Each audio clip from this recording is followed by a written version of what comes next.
Hello everyone, welcome to Kansas Future. The Kansas City Chiefs recently edged out the Denver Broncos with a narrow 16-14 victory, maintaining their impressive undefeated streak. However, it wasn't a flawless performance for the Chiefs, as several key players fell short of their usual standards on both offense and defense. Notably, the team's challenges went beyond just the wide receiver group, which has faced criticism throughout the season. As they prepare to face the formidable Buffalo Bills in Week 11, it's crucial for these key players to elevate their game. Let's check out some players who could be game changers in the matchup against the Bills. But first, my friends, may I ask a favor? If you like what we're doing here, please show your support by clicking the like button. It's a great way to help us out. Thank you for your support. Running back Kareem Hunt had a disappointing performance against Denver, recording just 35 yards on 14 carries, averaging 2.5 yards per carry. While the Broncos' defense ranks among the top 15 against the run, Hunt's struggles were still unexpected. Earlier in the season, Hunt demonstrated his ability to perform against strong defenses, evidenced by a 69-yard game on 14 carries against the Chargers, a top-tier run defense, and an impressive 78-yard, two-touchdown performance against the San Francisco 49ers. Facing Buffalo's defense offers an excellent opportunity for Hunt to regain his stride. The Bills have one of the league's weaker run defenses, giving Hunt a chance to make a significant impact. A productive game from Hunt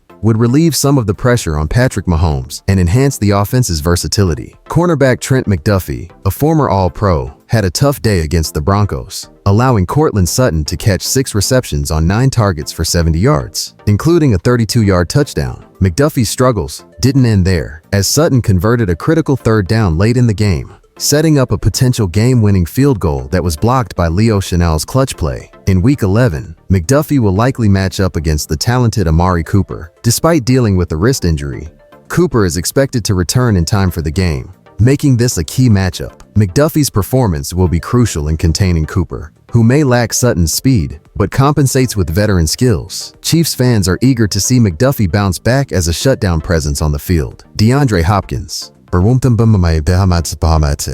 a recent addition to the Chiefs roster, has shown flashes of his old form but struggled in Week 10. His 4 catches for 56 yards against Denver were a far cry from his impressive Week 8 performance, where he tallied 86 yards and 2 touchdowns on 8 receptions against the Tampa Bay Buccaneers. Facing Buffalo, where he'll likely be matched up against Rasul Douglas, Hopkins has a prime opportunity to make a difference. Mahomes will rely on his top receiver to stretch the field and create opportunities for the rest of the offense. A strong performance from Hopkins would be a significant boost for Kansas City. Though Patrick Mahomes posted a respectable stat line with 266 yards and a touchdown, it was one of his less accurate outings. 2 missed throws in the fourth quarter, one to Xavier Worthy in the end zone and another to Travis Kelce, highlighted some uncharacteristic mistakes. Against the Bills, Mahomes' precision will be critical. The Bills are known for their ability to stay competitive, especially in regular season matchups against the Chiefs. With a renewed focus on accuracy, Mahomes will aim to refine his timing with his receivers and take full advantage of Buffalo's defense. As the Chiefs look ahead to Week 11, head coach Andy Reid also has concerns about the offensive line,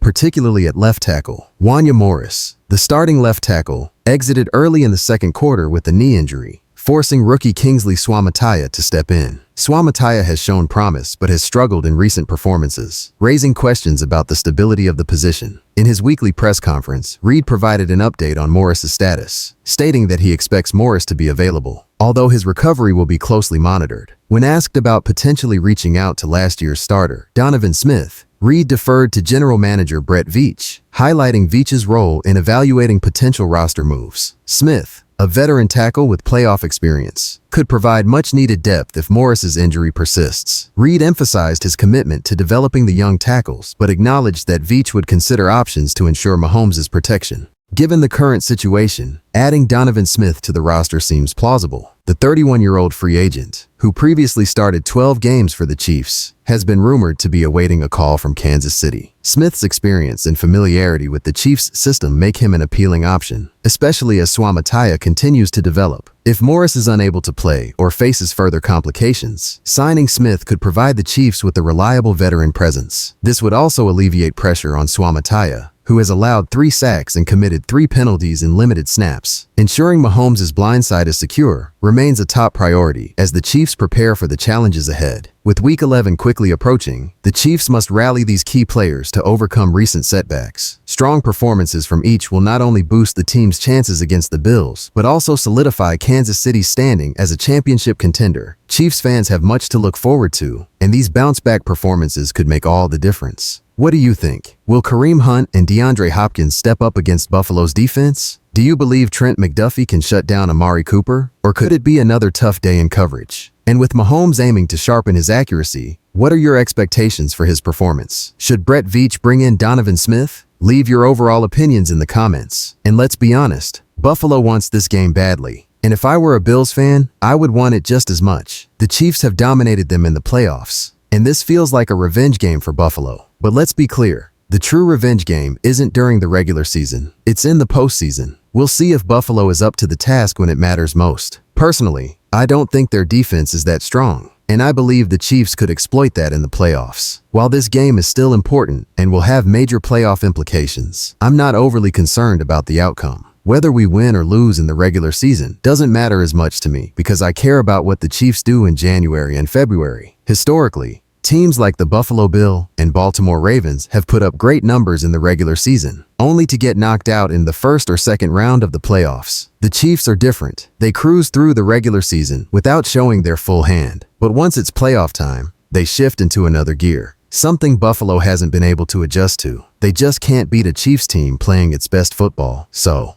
with the Chiefs sitting at 9-0 heading into this big game, losing wouldn't be the end of the world. That said, I don't want the Chiefs to lose, but there's a discussion to be had about whether losing a regular season game could be beneficial. There are arguments on both sides, and it's something we could explore in a separate video. My main point is that, in the grand scheme of things, losing this game in Buffalo doesn't matter as much if the Chiefs keep some of their strategies hidden for the playoffs. Whether the postseason matchup is on the road in Buffalo or more likely at Arrowhead, that's when the Chiefs will let it all out. The Bills have never beaten Patrick Mahomes in the playoffs. He's like their kryptonite. He's doing to them what Tom Brady did to so many teams over a 25-year span. I think the Chiefs can go into this game with a conservative approach. We won't see them play to lose, but we might see a less aggressive offensive game plan. If they do show explosiveness, it will be out of necessity. I don't believe we'll see the Chiefs show their full playbook in this matchup, and I'm okay with that. But I want to hear from you. Chiefs Kingdom, what do you think about this upcoming game against the Bills? Do you think the Chiefs need to win it to be in a good spot for the playoffs? Or could it be more beneficial to drop this game in the regular season and get revenge in the playoffs? Personally, I'm leaning towards the latter. Sure, it would be great to secure the number 1 seed and rest some players in week 16 and 17. But why reveal your entire playbook now when you're likely going to face Buffalo again in the playoffs? History shows we'll probably play them again. So wouldn't it be better to keep some surprises up our sleeve? In past playoff matchups, Buffalo hasn't been able to surprise the Chiefs, but the Chiefs have figured out the Bills, so why change a formula that's worked so well for us? The Chiefs might drop a meaningless regular season game to the Bills, but they've always bounced back and beat them when it counts most in the playoffs. Breaking news that could have major implications for the Kansas City Chiefs and the future of our beloved Patrick Mahomes. You won't want to miss this update, so make sure to subscribe to the channel for all the latest news, insights, and in-depth analysis on the Chiefs. Now, let's get straight to what really matters. The Chiefs have been working hard to keep Mahomes protected in the pocket, but that mission could soon face a big challenge. One of our key offensive line pieces, guard Trey Smith, might be on his way out. Smith is set to become a free agent at the end of the 2024 season, and the buzz behind the scenes suggests he could land one of the largest contracts for his position. The guard market is heating up, and Smith could see offers close to $21.5 million per year. The recent contract signed by Robert Hunt with the Carolina Panthers, a 5-year, $100 million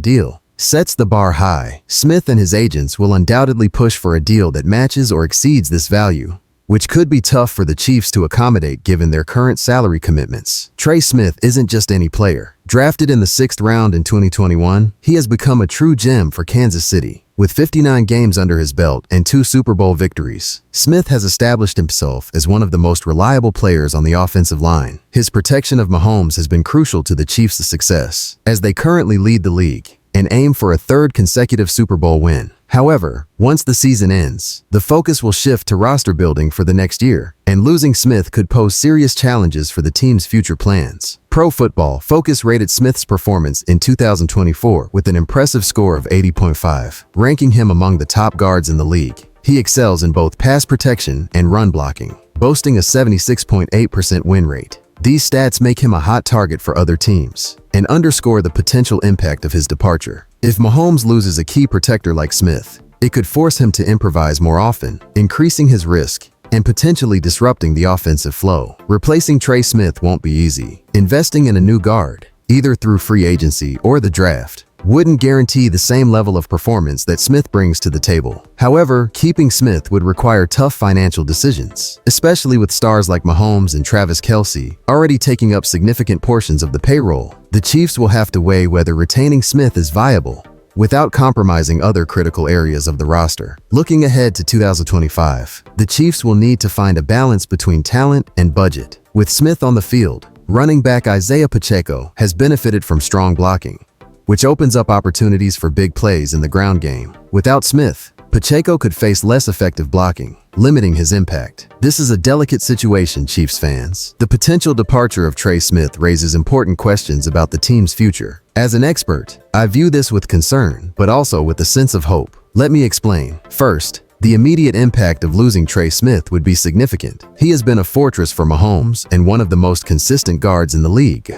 playing a key role in our Super Bowl victories. Despite being a sixth-round pick, he has proven that hard work and talent can take a player far. If he does leave, Mahomes and the offense will definitely feel his absence. Without elite protection on the interior line, Mahomes might be forced to make quicker decisions, scramble more, and take additional risks. Given Mahomes' aggressive playing style, this could lead to more sacks and affect his passing accuracy. A nightmare scenario for any fan. But here's where the hope comes in. Kansas City has a strong track record of adapting and finding new solutions. If the Chiefs can't match the market offers for Smith, they will likely turn to their scouting department to find young talent in the draft. The team has already uncovered hidden gems in the later rounds, just like they did with Smith. With Mahomes' leadership, these rookies have the potential to develop quickly. Additionally, the coaching staff might adjust the protection scheme by involving more tight ends to help the line or designing plays that emphasize a quicker release of the ball. We also need to consider the role of Isaiah Pacheco, who has become increasingly important to the offense. If the blocking isn't as strong next season, Pacheco will have to navigate through tighter spaces, which could limit his explosive playmaking. Losing a key leader like Smith affects not only Mahomes, but the entire offensive engine. Leave your thoughts in the comments. And don't forget to like and subscribe for all the Chiefs action and exclusive stories. Let's keep this winning streak alive. And go Chiefs!